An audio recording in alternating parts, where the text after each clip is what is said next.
Journée de classe atypique pour des élèves de 6e du collège Solignac à Strasbourg. Ils ont participé à un escape game. Derrière l'aventure amusante, le propos était sérieux. Ils devaient partir à la découverte de leurs droits. Une manière de commémorer les 30 ans de la Convention internationale des droits de l'enfant. Caroline Kellner, Vincent Roy.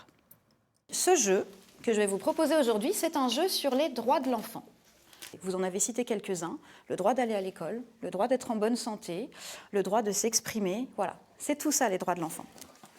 Et c'est parti pour une heure de jeu, d'objets à chercher, d'énigmes à résoudre, pour comprendre que des enfants dans le monde voient leurs droits bafoués. Une découverte ludique pour un sujet sérieux, ça passe toujours.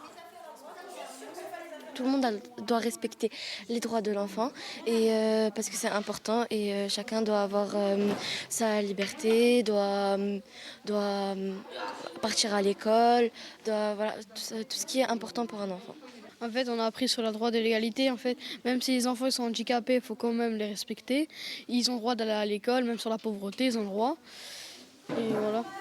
Cette journée d'Escape Game était la toute première de l'association Asmae Sœur Emmanuel, dont l'objectif est l'éducation et la protection des enfants.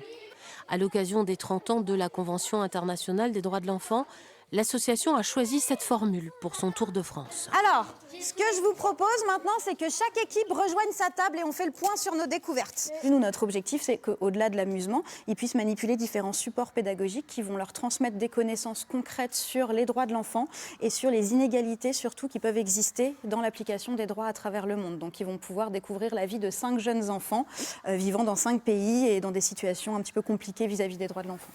Jusqu'à la fin du mois, l'association va faire passer son message dans des collèges partout en France et dans des entreprises, parce que ce texte pourtant fondamental est mal connu des enfants comme des adultes.